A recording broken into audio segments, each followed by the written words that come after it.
Buenas tardes, me da gusto saludarlos y ver que siguen fieles en el Señor, ¿verdad que sí?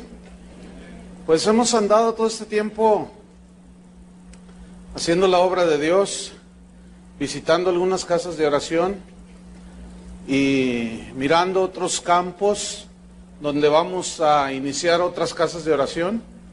Parece que Dios está ahora apuntando hacia Sudamérica, Centro y Sudamérica, y próximamente en Buenos Aires será una ciudad donde habrá una sede de casa de oración, y hay otros países, Venezuela, Colombia, etcétera, donde probablemente, Dios está indicando por ahí que quiere hacer algo. El trabajo es bastante, pero lo hacemos con mucho amor a Dios. Entonces, gracias a Dios porque nos da ese privilegio de servirle, es un privilegio. Entonces, pues estamos aquí y vamos a iniciar una nueva serie. El jueves inicié otra serie aparte de esta. El jueves iniciamos una serie que se llama Las Parábolas de Jesús, para invitarlos a que asistan los jueves a las 7. Y hoy, durante los fines de semana, vamos a tener esta nueva serie que se titula El temor de Dios. Y el tema número 1 de esta serie se titula ¿Cómo vencer el temor? ¿Cómo vencer el temor? Y yo quiero invitarlos a que abran su Biblia en 1 de Juan 4:18. Pone una seña ahí, 1 de Juan 4:18 y Job 28:28. Así es que los hermanos en Sudamérica les mandan saludar. Me preguntaron que qué son los tlacoyos. Y ya tenía yo problemas si enseñarles lo que eran los tlacoyos, las tortas y las no sé cuánto. ¿Vitamina qué, Toño? ¿Té? O si predicarles la palabra, pero... Bueno, me decían, no, entendemos que es comida, pero ¿cómo es? Le digo, ni yo los conozco. Me imagino que es algo por allá por el Estado de México, ¿no? ¿Sí? ¿Esos son los tlacoyos? De Veracruz y todo eso, Veracruz. Bueno. 1 de Juan 4:18. Y también vamos a leer Job 28:28. 2 versículos. Primero leamos 1 de Juan 4:18.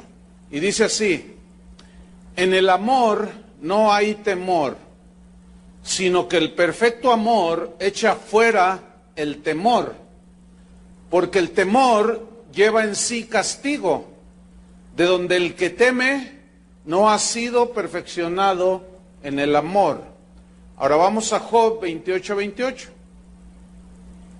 Y dice así: y dijo al hombre, he aquí que el temor del Señor es la sabiduría, y el apartarse del mal, la inteligencia. Si ponemos atención a estos dos textos, vamos a notar que hay dos usos distintivos del vocablo temor. Uno es negativo y el otro es positivo. El uso negativo que la Biblia menciona acerca del temor es el que lleva castigo en sí mismo, donde aquí temor se refiere a la angustia en el ánimo de una persona. Se refiere al temor que sentimos los seres humanos a sufrir circunstancias adversas, eventos trágicos. Tenemos temor, miedo a sufrir situaciones que nos dañan, situaciones, circunstancias peligrosas, arriesgadas. Todo esto produce temor en la vida del ser humano. Y el lado positivo del temor es el temor a Dios, el de Job 28. Que básicamente el temor a Dios es un respeto profundo a Dios. Es un darle honra por su grandeza, un reconocimiento y adoración por su amor. Es darle reverencia a Dios, respeto por su santidad.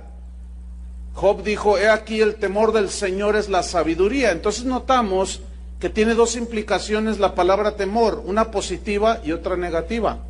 La palabra que se traduce temor en 1 de Juan es la palabra phobos. Y esta palabra es una palabra neutral. Significa que según la forma en que se use, en el contexto en que se use la palabra phobos, que se traduce temor, es el significado que tiene. Por ejemplo, en 1 de Juan que leímos, tiene un significado negativo, el temor. Ahí se ve que el temor daña.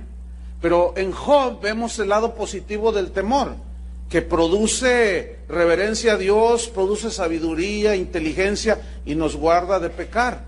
Entonces, cuando aparece la palabra phobos, temor, esta palabra puede describir a una persona que es cobarde, miedosa, que es temerosa, por un lado.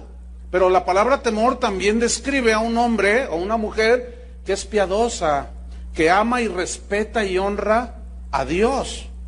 Hoy nos vamos a enfocar en el lado negativo del temor y cómo vencerlo.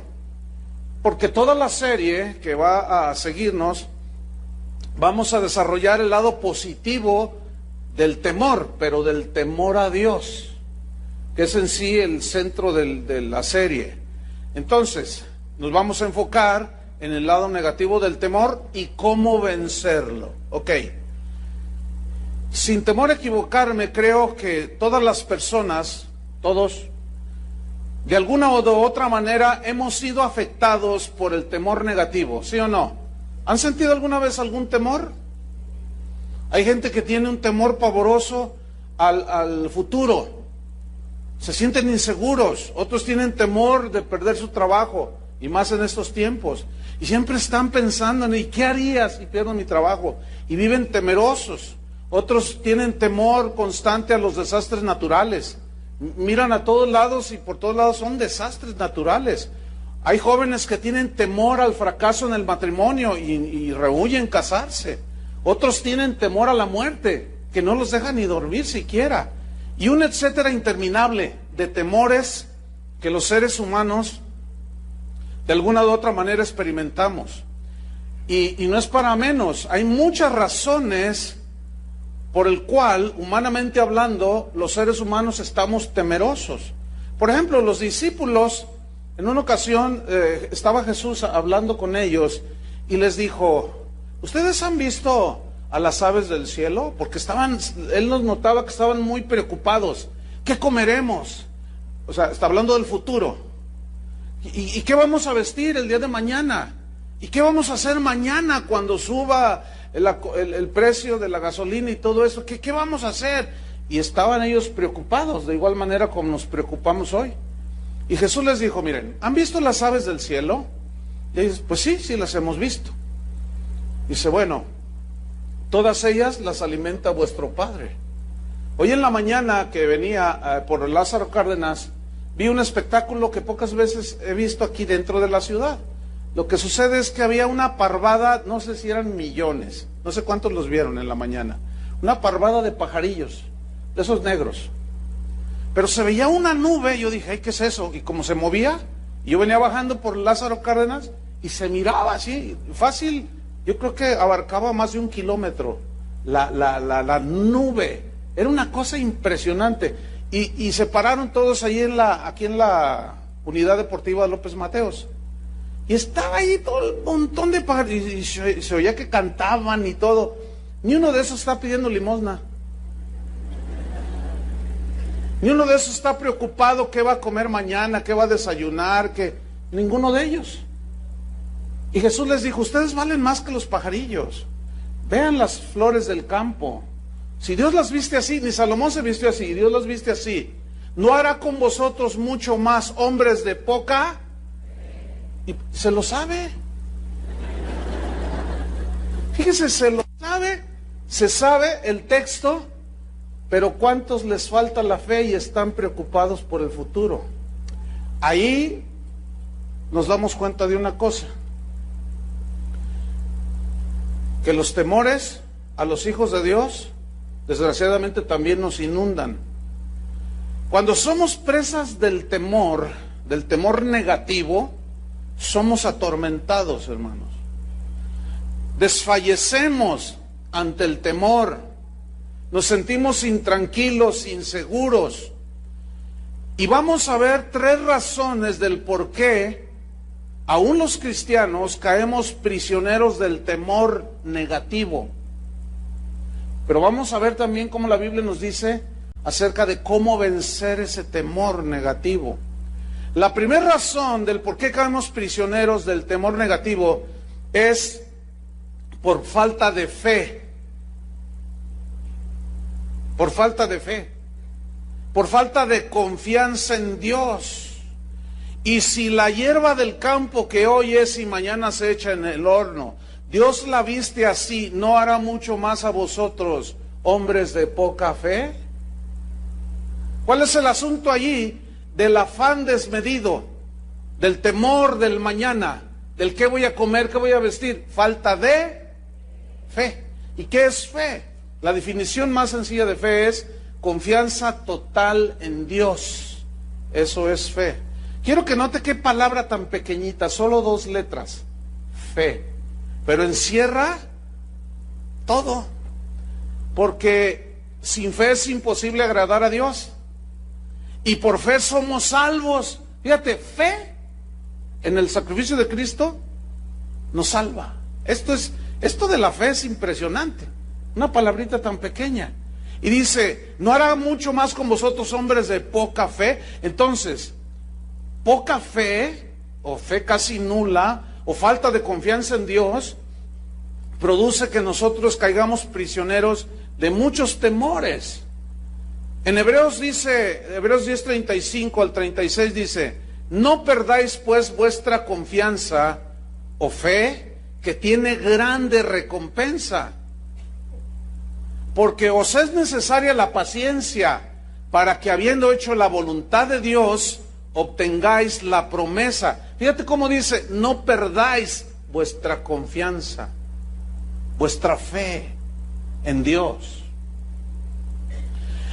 Otra razón es que el temor negativo es consecuencia o viene como consecuencia de la desobediencia a Dios, de la desobediencia a la palabra de Dios.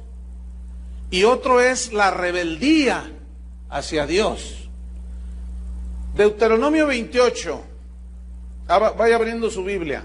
No lo vamos a leer todo el capítulo, son bastantes versículos. Pero Deuteronomio 28, usted lo va a hacer una tarea. ¿Le dejo una tarea? ¿Sí, la va a hacer? Para que vea lo que sienten sus hijos. Ok, hoy en la tarde o antes de dormirse, usted va a leer Deuteronomio capítulo 28. ¿Sí? No lo podemos leer todo, es bastante. Tiene casi 70 versículos. Ok. Los primeros 14 versículos que usted lea le van a gustar. Usted se va a sentir súper bendecido. Porque ahí dice, multiplicaré tu canasta de amasar, te bendeciré, te pondré por cabeza y no por cola, te multiplicaré, te daré bienes, serás bendito el fruto de tu vientre. Y usted dice, ay, qué bonito, qué bonito, qué bonito. El problema con esos 14 versículos que a todos nos gustan es que el versículo 1 casi nadie le pone atención, porque el requisito para recibir esas bendiciones es obediencia. Digan todos obediencia. Ese es el requisito. Todo el mundo quiere las bendiciones de Dios, pero pocos están dispuestos a obedecer a Dios, ¿verdad? Pero del versículo 15 hasta el 60 y pico, habla de las consecuencias de la desobediencia. Y yo quiero que ponga mucha atención a los versículos que vamos a leer de Deuteronomio 28, que son el 65, 66 y 67. ¿Por qué le digo que ponga mucha atención? Le voy a explicar por qué antes de leerlo. Porque es muy probable que al estar leyendo estos versículos, Dios le vaya a responder a usted el por qué está usted viviendo una vida de constante temor. Puede ser que en la explicación anterior de la falta de fe, algunos estén en esa situación y por eso están llenos de temor. Pero otros puede ser por causa de rebeldía y por causa de desobediencia a la palabra de Dios. Deuteronomio 28:65 está hablando de las consecuencias de la desobediencia. Y estas, fíjense lo que producen, versículo 65. Y ni aún entre estas naciones descansarás, ni la planta de tu pie tendrá reposo, porque allí te dará Jehová corazón, ¿qué? Temeroso. ¿Y por qué Dios te va a dar corazón temeroso? Porque desobedecemos la palabra de Dios. Cuando un cristiano entra en desobediencia, su corazón empieza a sentirse inseguro. Y empiezan a llegar un montón de temores por todos lados, por desobediencia. Dice, corazón temeroso y desfallecimiento de ojos. Significa que aunque quieras dormir, no vas a poder. Qué triste situación. Y tristeza de alma. Hoy se conoce como depresión. Imagínate, tristeza de alma, que te levantas y no quieres ir a trabajar, no quieres ir a la escuela, no quieres mucho menos orar, leer la Biblia, olvídate. Estás todo temeroso, triste, desfalleciente. ¿Por qué? Tal vez Dios te esté diciendo por qué. Versículo 66. Y tendrás tu vida como algo que pende delante de ti. O sea, que estás tan inseguro que dices, ay, si me muero, sientes como que la muerte está muy próxima, que todo se puede terminar en un momento. Dice, sigue diciendo, y estarás temeroso de noche y de día. Qué situación tan más lamentable. Y no tendrás seguridad de tu vida. Versículo 67. Por la mañana dirás, ¿quién diera que fuese la tarde? Y a la tarde dirás, ¿quién diera que fuese la mañana? Por el miedo de tu corazón con que estarás amedrentado y por lo que verán tus ojos.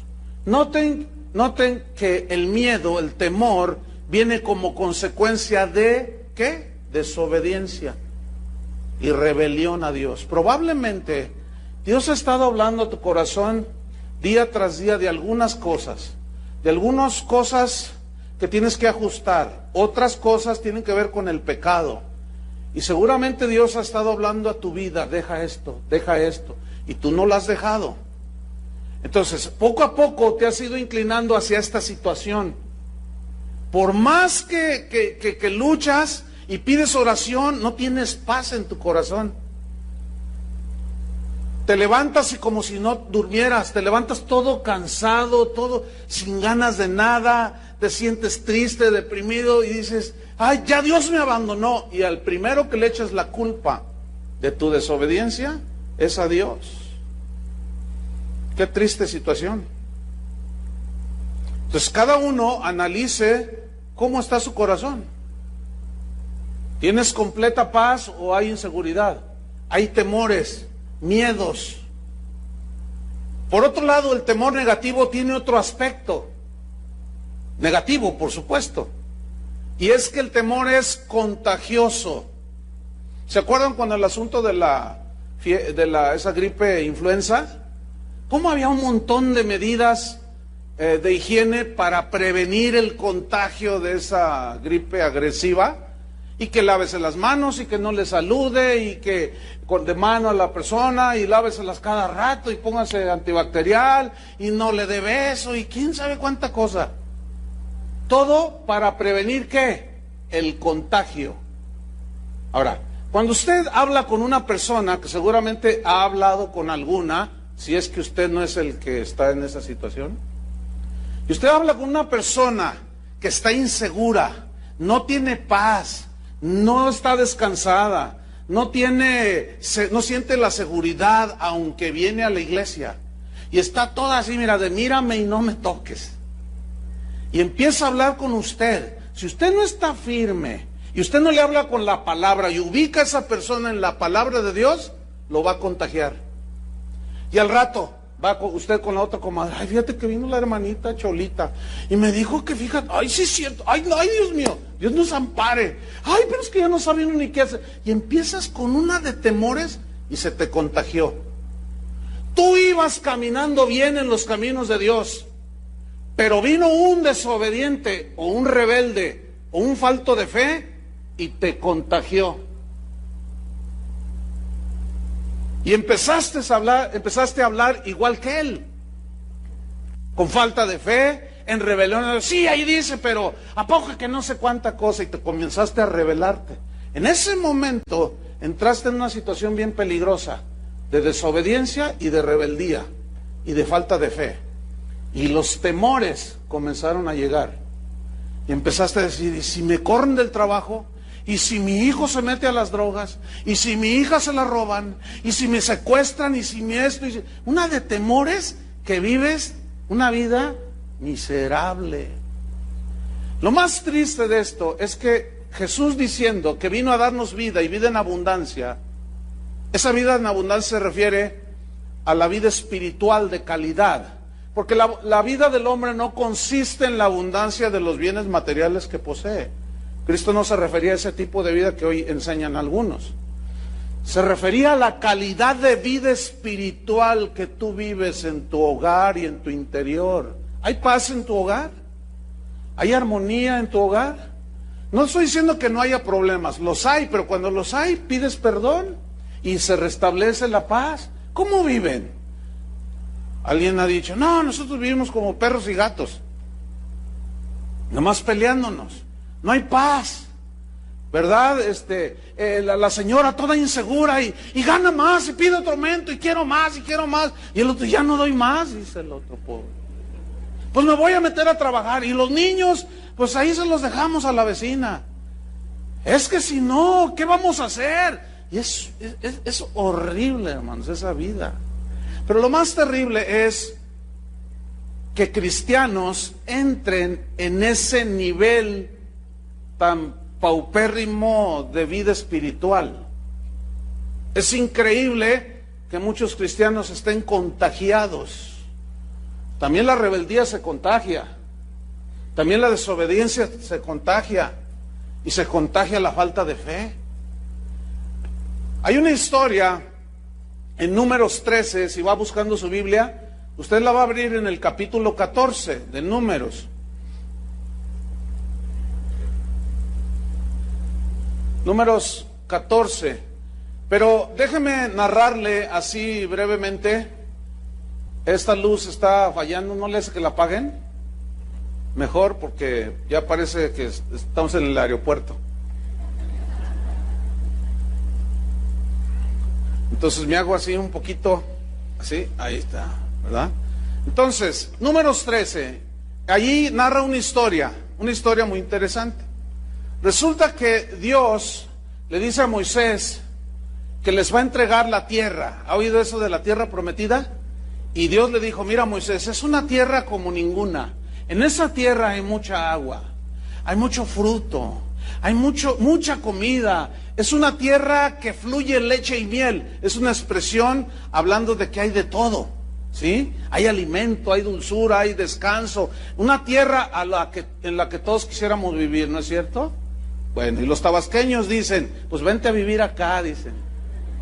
Pero ahorita están un poco inundaditos.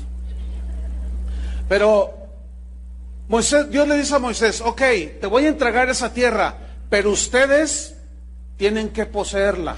Ustedes tienen que avanzar y conquistar esa tierra. Es como las promesas de Dios, ahí están. Pero si tú no das el paso de obediencia, no va a pasar nada. Cuando ellos iban a pasar el río Jordán, los levitas llevaban el arca del pacto en los hombros. Y ellos tenían que dar el primer paso para que las aguas se detuvieran. Mientras ellos no daban el paso, así como Moisés, mientras no extendió la vara, el mar rojo no se dividió. Eso habla de un acto de fe.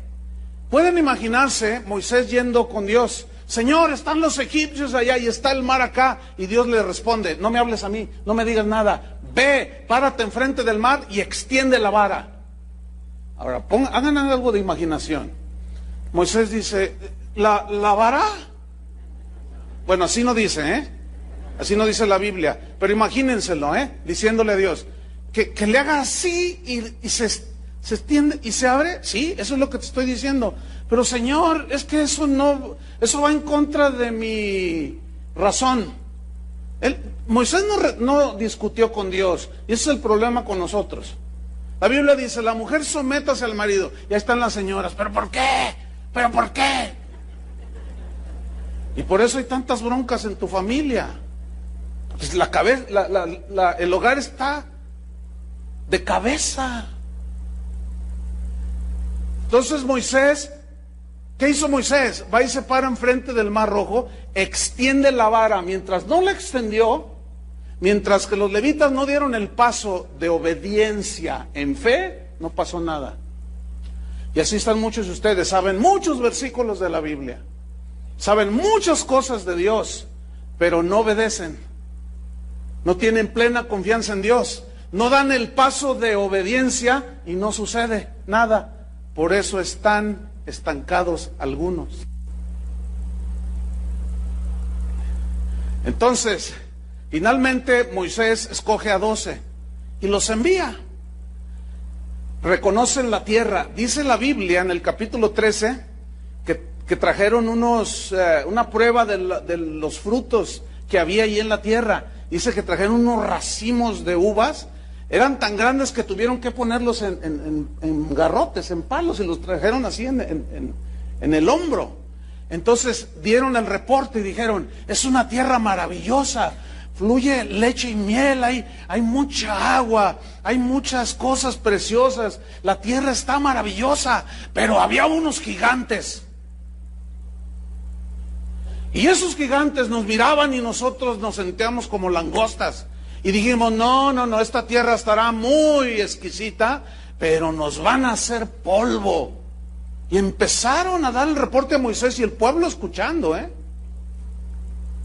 Entonces, Josué y Caleb dijeron algo diferente, el reporte de ellos era diferente.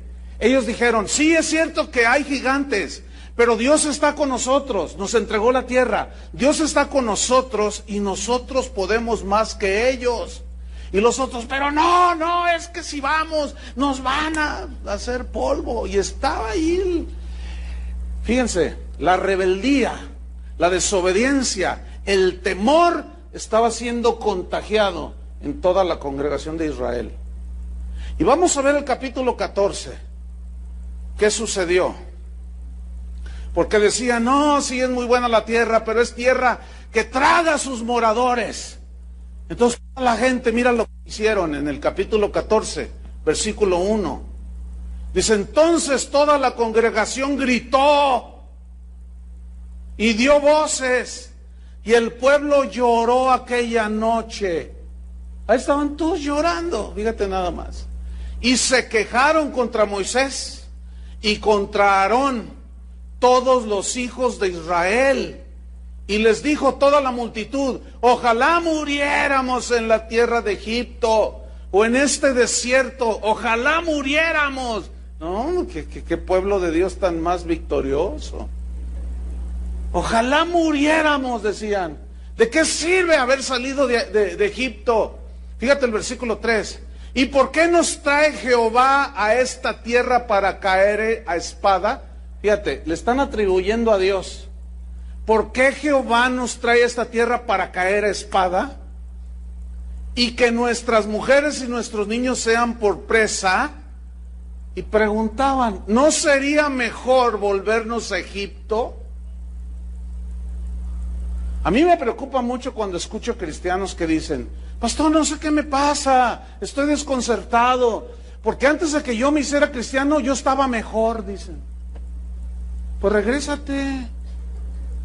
Si estabas mejor, ¿qué estás haciendo acá? Lo que pasa es que ellos, cuando dicen yo estaba mejor, ellos enfatizan y se refieren a que tenían más dinero y más bienes materiales. ¿Esos están mejor? Pregúntenle al narcotraficante que acaban de agarrar, a la Barbie. Ese tenía todo el dinero del mundo. ¿Estaba mejor que nosotros? Hermanos, ese es el punto, que muchos nada más piensan en lo terrenal y no piensan en las cosas que realmente tienen validez, que es lo espiritual. Entonces decían, no sería mejor volvernos a Egipto, versículo 14:4. Y decían el uno al otro, designemos un capitán. Mira, si para eso sí que eran bien ordenados. Vamos a designar un capitán y volvámonos a Egipto. Entonces Moisés y Aarón se postraron sobre sus rostros delante de toda la multitud de la congregación de los hijos de Israel. Versículo 6. Y Josué, hijo de Nun, y Caleb, hijo de Jefone, que eran de los que habían reconocido la tierra, rompieron sus vestidos y hablaron a toda la congregación de los hijos de Israel diciendo, la tierra por donde pasamos para reconocerla es tierra en gran manera buena. Mira, hermano, las riquezas espirituales que Dios nos ofrece son en gran manera buenas. Son las cosas que no se pueden comprar con dinero, como la paz. ¿Sí o no? La seguridad en Cristo, eso no se puede comprar. Es bueno en gran manera.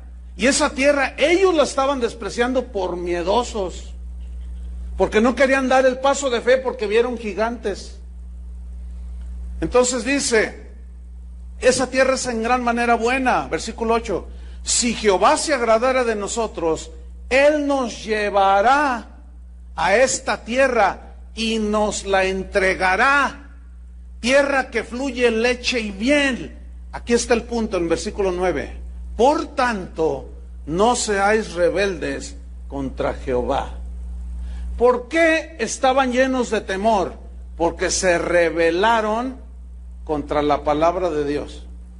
No creyeron la palabra de Dios. Mientras Dios les dijo, yo les entrego la tierra, ellos dijeron, no, hay muchos gigantes. Es increíble. Sigo leyendo. No seáis rebeldes contra Jehová, ni temáis al pueblo de esa tierra, porque nosotros los comeremos como pan. Su amparo se ha apartado de ellos y con nosotros está Jehová. No los temáis. Ahí está, el temor negativo los había envuelto, los había abrazado y estaban llenos de temores. ¿Por qué? Por rebelión, por rebeldía, por falta de confianza en Dios. Versículo 10, mira, después de que dicen esto, mira cómo reaccionan. Entonces toda la multitud habló de apedrearlos. No, de verdad que esa gente, uno lo lee así, pero luego ve a los cristianos de hoy y dice, no hay mucha diferencia. No hay mucha diferencia. Porque el que predica el evangelio, la sana doctrina es aquella que te lleva hacia Dios, que te impulsa a obedecer a Dios, amar a Dios sobre todas las cosas, a serle obediente. Esa es la sana doctrina. Pero a muchos no les gusta oír la sana doctrina. Les gusta oír cosas que alimentan su ego y que les enseñan a obtener las cosas de este mundo. Entonces, cuando viene la verdadera riqueza espiritual que alimenta, te dicen de todo. Y aquí hablaron de apedrearlos. ¿Por qué los iban a apedrear?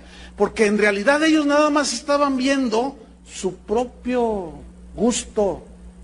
Pero el temor era más grande que la fe.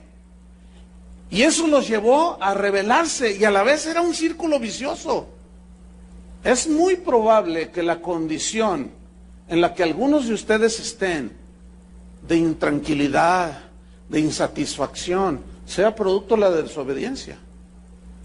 Porque leen la Biblia, oyen la palabra de Dios, estudian inclusive la palabra de Dios y no la ponen por obra. O sea, nada más se queda en el terreno del conocimiento. Ya veremos un poquito más adelante eso. Entonces hablaron de apedrearlos. Pero la gloria de Jehová se mostró en el tabernáculo de reunión a todos los hijos de Israel. Y ni así, fíjate. Ahora, fíjate el versículo 11.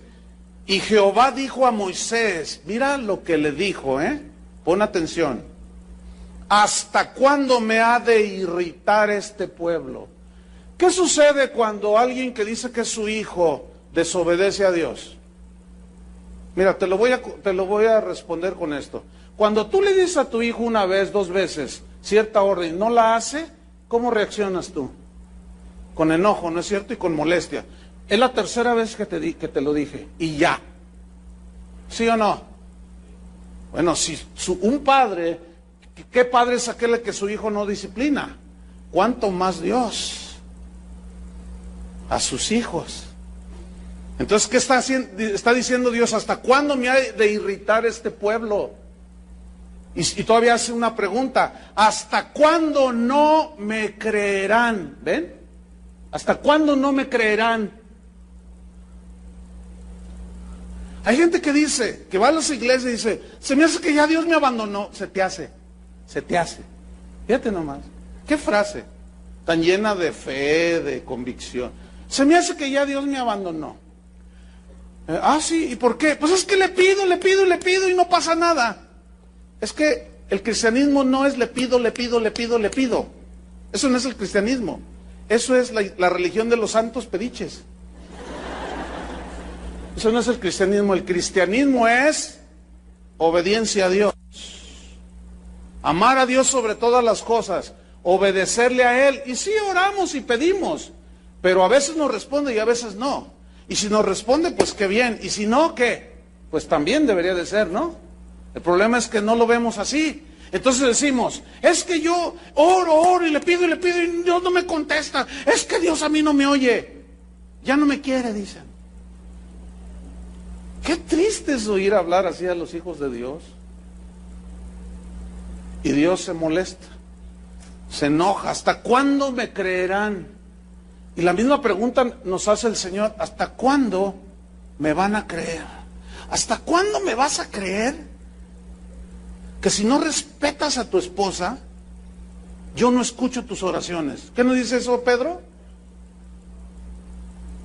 Que trates bien a tu esposa para que tus oraciones no tengan estorbo. Entonces, como las oraciones no llegan, pues no hay nada, y tú te sientes todo y ay, Dios mío, ¿hasta cuándo me vas a creer? Te dice el Señor. ¿Hasta cuándo? ¿Hasta cuándo me vas a creer que dejes de estar coqueteando con el pecado? ¿Hasta cuándo me vas a entender? ¿Hasta cuándo me vas a creer? ¿Hasta cuándo me vas a creer que yo estoy contigo todos los días hasta el fin del mundo? ¿Hasta cuándo me vas a creer? Pero es que no te siento. Es que el cristianismo no es de sentir. El cristianismo es de fe, de creer y obedecer. Eso es el cristianismo, hermanos. Y Dios estaba enojado. Pero fíjate lo que dice al final. Con todas las señales que he hecho en medio de ellos. O sea, esto me prueba una vez más lo que yo les enseño constantemente, enfatizándole. ¿Por qué enfatizo esto? Que los milagros no convierten a nadie. Tampoco los milagros cambian a nadie. Tampoco los milagros producen fe en nadie. Lo que produce fe, lo que salva, lo que transforma, es la palabra de Dios. ¿Sí o no? Aquí ellos habían pasado el Mar Rojo. ¿Alguno de ustedes ha pasado Chapala por tierra seca? O los baches aquí de Guadalajara, que están llenos de agua. A ver, den el paso de fe y que sea. ¿Alguna vez han pasado Chapala así como por tierra seca? No, fueron unos cuantos que experimentaron un milagro maravilloso. Y luego están enfrente de la tierra y tienen miedo. Ya Dios nos dejó. Mejor nos vamos a Egipto. ¿Qué hombres de poca fe? Y luego, déjame decirle así entre paréntesis, al final de la reunión, espero entiendan lo que voy a decir. No vengan conmigo para que ore por ustedes. No voy a orar por ustedes. No, es que no es de oración aquí. ¿Entiendes? ¿De qué se trata? ¿De qué es aquí? De obediencia. y de fe. Yo no puedo tener fe por usted, ni ser obediente por usted. Entonces, en este caso, no vengan a que ore por ustedes, porque no lo voy a hacer. Es como tu hijo te desobedece una vez, 2 veces, 3 veces, luego va contigo. Bueno, ora por mí, no, ¿cuál ora por mí? Hágalo. Es lo mismo. Y Dios igual. ¿Sí? En el Antiguo Testamento se ve que muchos oraban y nada. Hasta el Señor decía, quita de mí esto, quita delante de mí esto y obedéceme. Eso era todo. Y por eso están muchos llenos de temor. Y aquí estaban todos contagiados. Bueno, déjeme decirle que esa generación que dudó y estaba llena de temor, no entraron a la tierra prometida. O sea, al disfrute de la tierra de las bendiciones que Dios había tenido para ellos.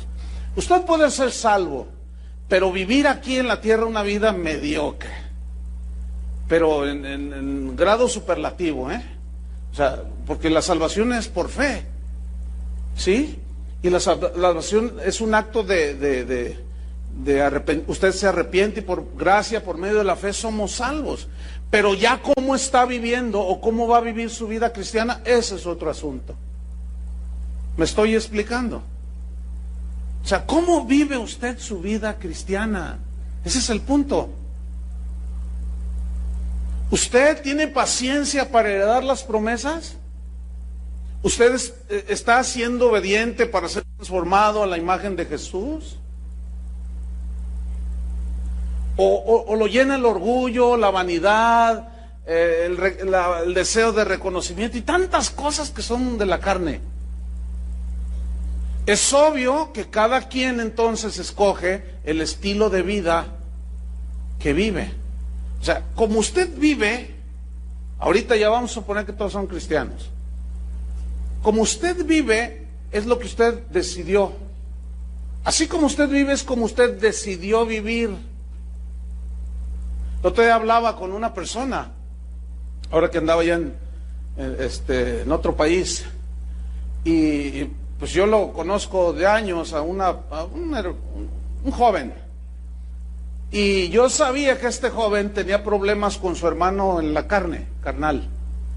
Entonces lo vi, tenía ya rato que no lo miraba, y yo le pregunté, le dije, oye, ¿cómo está tu relación con tu hermano? A ese ni me lo nombres, dice. A ese no lo voy a perdonar nunca. Entonces yo le dije, ¿estás seguro de eso? Claro, es que lo que mi hermano hizo no es merecedor de que nadie lo perdone, y no lo voy a perdonar nunca. Le digo, ¿y vas a la iglesia? Bueno, sí, ya me estoy congregando en una iglesia muy, muy buena. ¿Y? Le digo, no, mira. La Biblia dice que el que dice que ama a Dios y aborrece a su hermano es mentiroso. O sea, a ver, explíqueme, ¿cómo se puede concebir a un cristiano así, con amargura? ¿Se puede? Ok. Pregúnteme cómo vive. En 3 días que estuve por ahí me di cuenta cómo vive. Pregúnteme cómo vive ese cristiano. Una vida miserable, con un nivel espiritual de este tamañito, mire, de pigmeo espiritual, así. Es obvio que está tapado en muchas áreas de la vida espiritual, no las entiende. Es obvio. Y luego, oye, Pastor Chuy, ora por mí para que Dios me bendiga. No. Yo no voy a orar por ti. Le dije, no. ¿Cómo que ore por mí para que Dios me bendiga? Le dije, lo que tienes que hacer es arreglar tu vida y obedecer a Dios. Y primero arreglarte con tu hermano. Y me vuelve a decir, ese jamás lo voy a perdonar. Ah, bueno, ok. ¿Y qué dice el Señor? Si no perdonáis de todo vuestro corazón a los demás sus ofensas, tampoco vuestro Padre te perdonará. ¿No dice así? Está bajo las consecuencias de la desobediencia.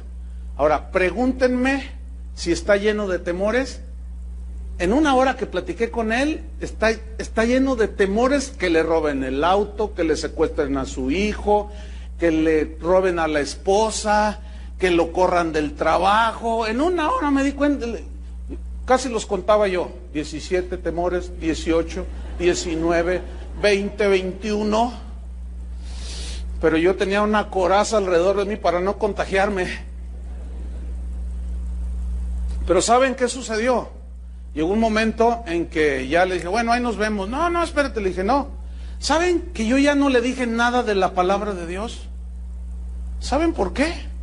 Porque la Biblia dice, no le eches las perlas a los cerdos. Esto es muy fuerte.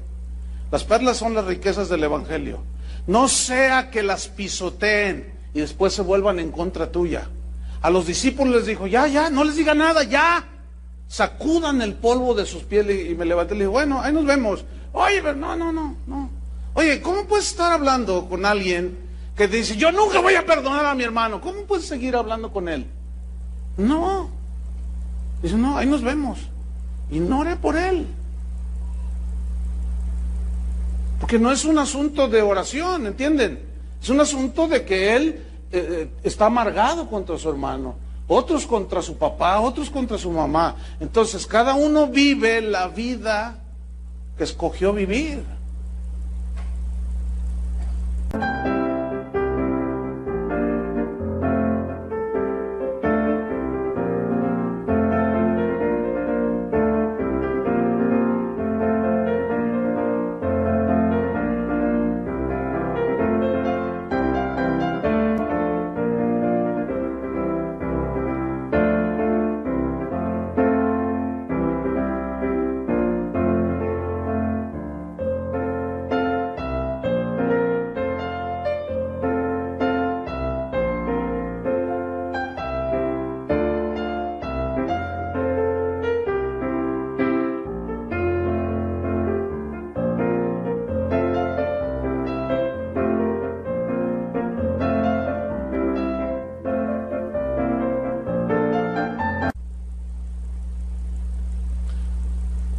Pero hay algo tremendo en el temor negativo.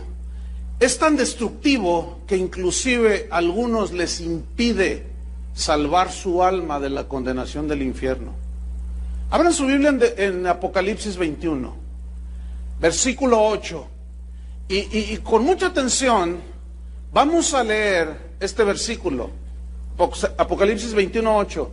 Y yo quiero hacerles notar a todos ustedes que hay una lista ahí de personas que menciona la Biblia. En realidad, miras alrededor y no está para menos, ¿eh?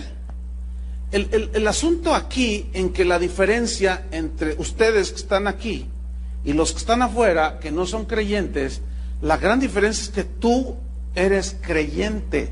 Bueno, eso se supone, ¿o no? Vamos a creer que sí son. Ok. Entonces, ¿qué hay que hacer? Ok, yo creo, pero tengo miedo, tengo temores, tengo miedo de que mi hijo se vaya a las drogas, de que mi hija la secuestre el mochaorejas. Tengo miedo de todo. Y como tengo miedo de todo, celo al marido, celo a la esposa. A mis hijos los tengo aquí, no te me muevas de aquí porque te roba el chamuco y el chupacabras te chupa la sangre. Tienes temor de todo. Hermanos, déjenme decirles algo. ¿Saben que en Centroamérica y parte de Sudamérica hace años ya que es muy común que secuestren pastores? ¿No sabían eso? Bueno, ya ahora ya lo saben. Bueno, ya está llegando acá a México. ¿Y saben cuál es la onda con los delincuentes? Que dicen, a ver, ¿cuánta gente tiene? No, pues que se cooperen entre todos. Así le hacen, no, eso es en serio. Y ya ha habido secuestros, hermanos. En la Ciudad de México acaban de secuestrar al hijo de un pastor. Dice, ¿cuánta gente tienes? Por cabeza 1,000 pesos. Y claro, los pastores, ¿de qué creen que platicamos el otro día? Oye, ¿ya sabes que están secuestrando? Sí, ya lo sabía. Una vez en Guatemala, llegué a una iglesia a predicar, iba en el auto con el pastor, y cuando llegamos, yo pensé que habíamos llegado a la comisaría, porque estaban un montón de vigilantes, escúcheme bien, con AR-15, con cuernos de chivo así. Yo le dije, oye, ¿qué es aquí? Aquí en la iglesia, hermano. Dije, ¿aquí en la iglesia? Y lo dice, no, hermano, es que a lo mejor tú no estás informado, dice. Es más, de hecho, yo debo traer una escolta. El gobierno me dice, pastor, tiene que traer escolta. Dice que aquí secuestran, Chuy. Han secuestrado un montón de... Y le estoy hablando de 1995, 96. Bueno, pues ya llegó a México. ¿Cuántos son pastores aquí? Ok. ¿Qué voy a hacer? ¿Qué voy a hacer? Ahí nos vemos, ¿eh? Me voy a ir de aquí. ¿Qué? O sea, esto es algo ya directo. Y luego los gobiernos haciendo leyes que dicen, no, válgame Dios. ¿Qué cuando obliguen a que una pareja de homosexuales vengan a querer casarlos y yo les diga no? Me van a echar a los derechos humanos. Y me van a llamar allá y me van a estar multando. Y entonces, ¿qué? ¿Voy a tener miedo a decir no? Bueno, pues ahí se cooperan, ¿eh? Y se cooperan. ¿Cómo vencer el temor? Porque a fin de cuentas, cuando vivieron los apóstoles, el mismo Jesús, ¿cómo estaba el mundo, hermanos? No era diferente. Y en ese sentido era peor, porque en aquel entonces los mataban. Pero vamos a ver cómo vencer el temor negativo. Abran su Biblia en 1 de Juan 4:15. 1 de Juan 4:15. Aquí está cómo. Aquí está. Dice 1 de Juan 4:15. Todo aquel que confiese que Jesús es el Hijo de Dios, Dios permanece en él y él en Dios. Mira, todo aquel que confiese que Jesús es el Hijo de Dios. Aquí la palabra importante que vamos a estudiar es la palabra confesar. Si tú sales a la calle, te pones a la entrada de un antro, de una disco y le preguntas a la gente, ¿usted cree en Dios? Y dice, claro. En la mañana que salgo, que vengo acá a la oficina o llevo a mis hijos a la escuela, yo voy en mi auto y veo mucha gente que sale de sus casas y todos hacen cosas así, ¿no? Como esta. Y todos, y traen rosarios colgados. Todo el mundo cree. ¿Verdad? Ay, y no sé qué, y me encomiendo a no sé quién. Ok. Tú pregúntale a cualquiera aquí en México, porque según eso, más del 90% es creyente. Bueno, todos te van a decir que sí creen. El problema con esta palabra confesar es que nuestro idioma lo entendemos así como, bueno, yo creo, sí, yo creo, todo el mundo cree. Pero aquí confesar viene de un término griego que significa afirmación rotunda. Eso es lo que significa confesar. Una afirmación rotunda y contundente de plena confianza en Dios. Pero ¿qué sucede? Somos cristianos, leemos la Biblia, vamos a la iglesia, se nos atora el asunto por allí, tenemos una necesidad, alzaré mis ojos hacia mi compadre, porque mi compadre me va a ayudar. Alzaré mis ojos hacia los montes de Piedad. Y miren, escúchenme, sí, se ríen y suena así como simpaticón, de simpático no tienen nada, ¿eh? Porque la realidad es que dicen que tienen fe, decimos que tenemos fe, se nos atora un poquito el asunto y vamos y le pedimos al faraón, vas y le pides al banco, o sea, al faraón, vas y le pides un préstamo para salir del hoyo. Uy, pues cuánta fe, compadre. ¿Sabes que eso ofende a Dios? Porque antes, escúchame bien, de ir con quien sea, tienes que ir con quién. ¿No soy yo Dios de cerca y de lejos? ¿Que no es mía toda la tierra? ¿Qué te falta? ¿Por qué tienes que ir allá? ¿Por qué vas acá? Me ofendes. Eso es lo que el Señor dice. Y me molesta, y me enoja, me irrita. ¿Hasta cuándo me vas a creer? Entonces, al no creerle, al vivir así, estamos llenos de temor. Entonces dice, todo aquel que confiesa que Jesús es el Hijo de Dios, fíjate, Dios permanece en él y él en Dios. Y nosotros, dice, fíjese, pongan mucha atención, vean su Biblia. Y nosotros hemos conocido y creído. Son dos cosas diferentes. Todo mundo conoce, pero aquí creer es tener una plena y total confianza en Dios. Hemos conocido y creído. Ahora, ¿qué? El amor. Hemos conocido el amor y hemos creído el amor que Dios tiene para con nosotros. ¿Dónde se mostró ese amor? En la cruz. Mas Dios muestra su amor para con nosotros, en que siendo aún pecadores, Cristo murió por nosotros. Y a mí me preocupa escuchar a cristianos que dicen, a mí Dios no me ama. Me preocupa. Porque es decirle a Dios, cuando tú le dices a Dios así, o cuando tú dices a alguien, es que a mí Dios no me ama, tú estás diciendo, para mí el sacrificio de Cristo no vale nada. Eso es lo que en realidad está diciendo una persona que dice, a mí Dios no me ama. ¿Quieres ver el amor de Dios? Mira a Cristo en la cruz. Entonces, cuando alguien viene a una iglesia cristiana y dice, es que a mí Dios no me habla, a mí Dios no me oye, a mí Dios no me... Algo anda mal ahí. Algo anda muy mal. Fíjate la frase que viene a continuación en el versículo 16.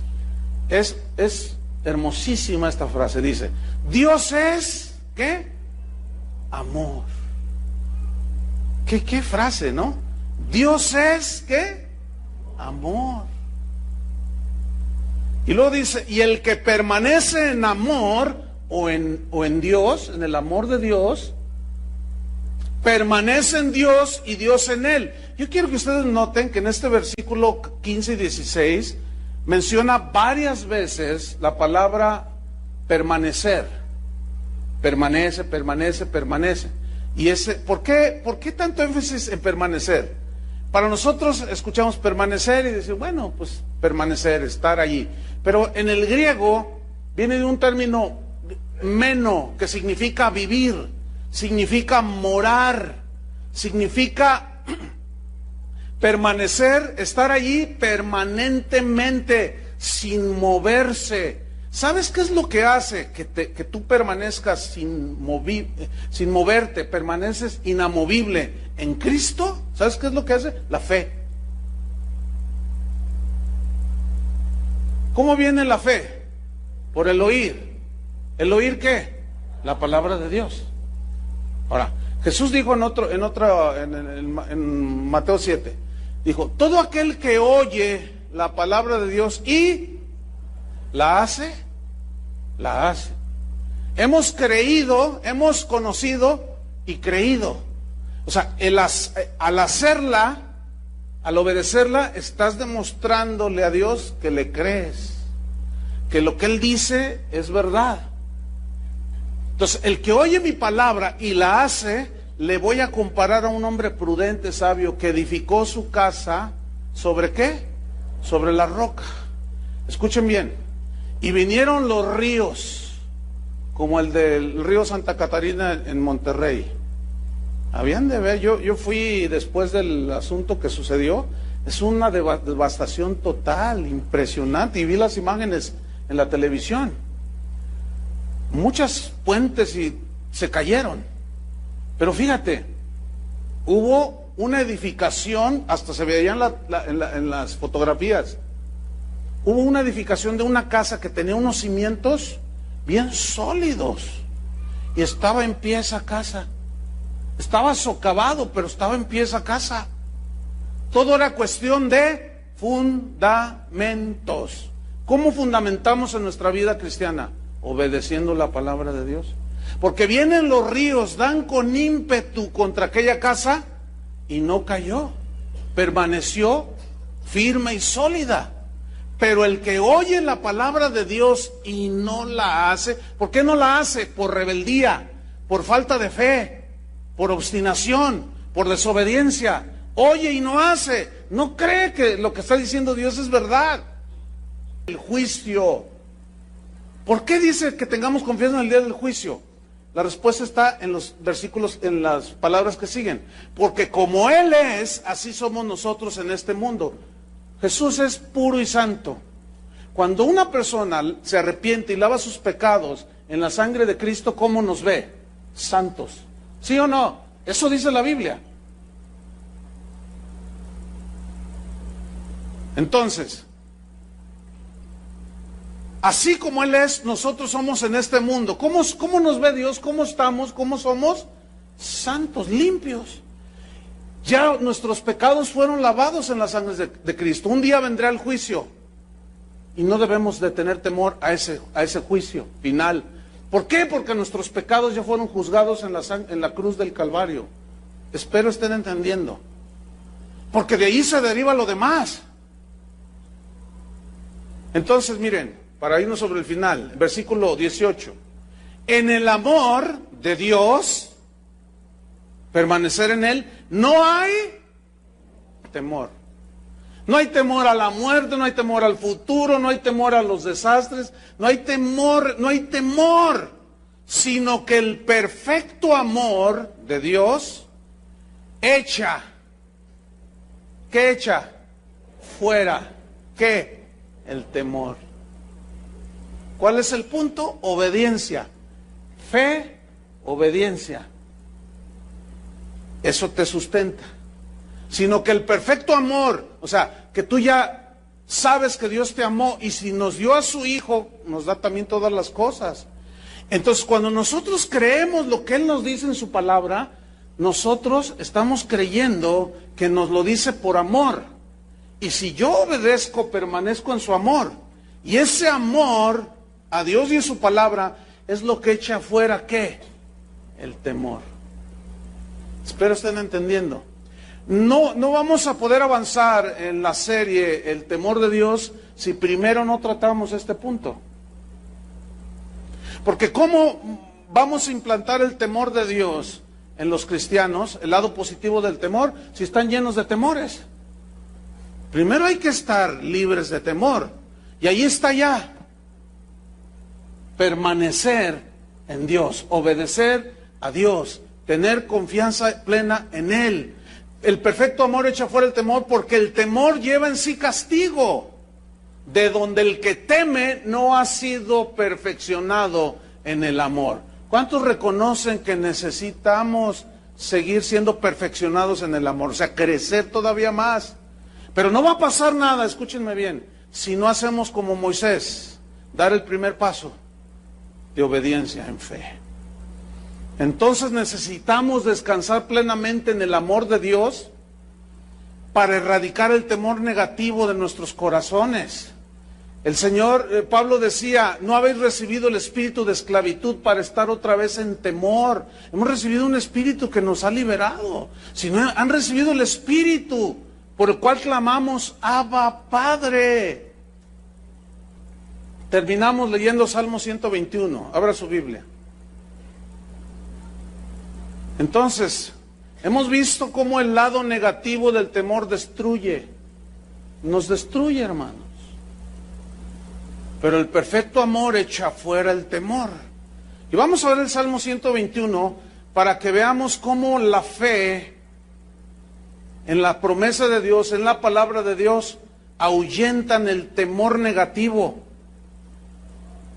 y produce seguridad, confianza en Dios. Salmo 121, versículo 1 dice, alzaré mis ojos, ¿a dónde? A las alturas, a los montes. ¿De dónde vendrá mi socorro? Está buena esa pregunta, ¿no? A ver, yo se las hago ahora. ¿De dónde viene tu socorro cuando estás en una necesidad? De tu compadre, de tu papá, de tu mamá, del gobierno. ¿De dónde viene tu socorro? Bueno, aquí el salmista dice, mi socorro viene de Dios.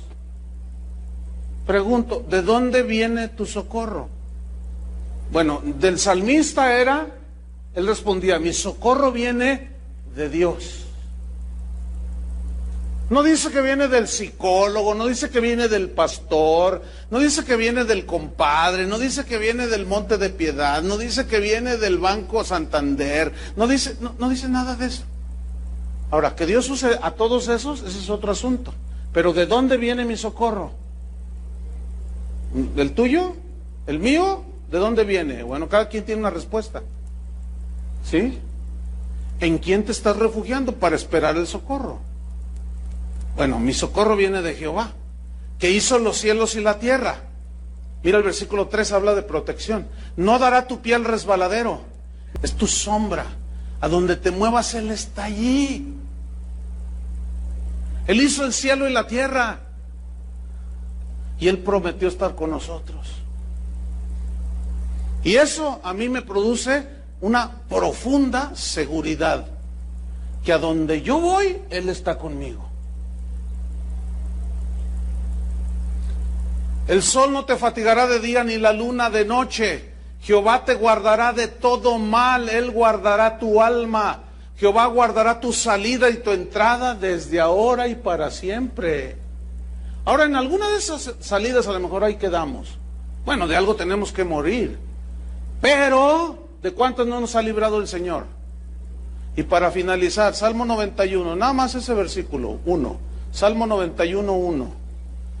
Lo conocemos de memoria, ya ni lo busquen. El que habita al abrigo del Altísimo morará bajo la sombra de lo... ¿Se lo saben, verdad? Entonces, ¿por qué tanto miedo? Entonces allí hay una descompensación.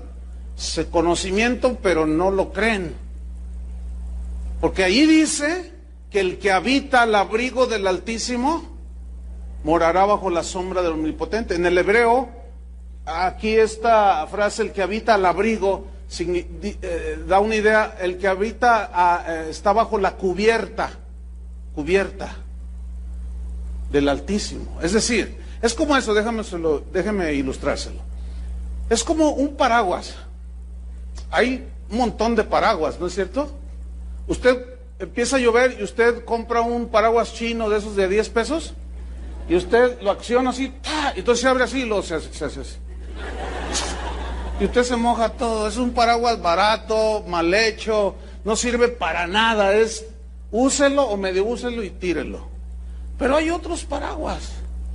Una vez me prestaron uno, ya ve, en tiempo de lluvias, pero de esos paraguas que se ve que era un paraguas de calidad. De esos, me imagino que no era nada baratito, pero era de esos, cuando lo abrí, se abrió casi 2 metros de diámetro. Impresionante. Y con el viento ya mero parecía yo Mary Poppins, así volando así.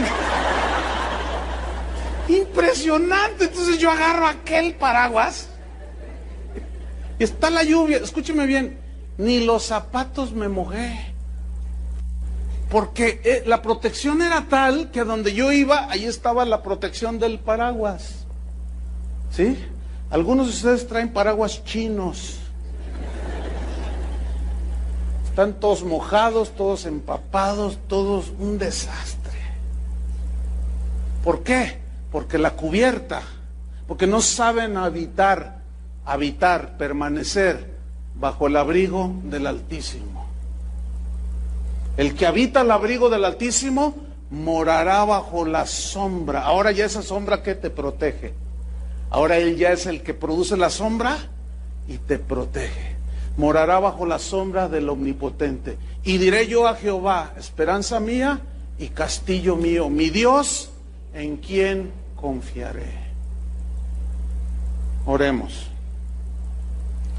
Señor, te damos las gracias por tu palabra. Gracias, Señor, porque tú siempre nos hablas, nos consuelas, pero también nos reprendes, nos enseñas para no cometer los mismos errores. Perdona, Señor, nuestra falta de confianza, nuestra falta de fe. Perdona, Señor, nuestra rebeldía, nuestra obstinación. Y constantemente, Señor, nos salimos de la cubierta de tus alas.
Thank you.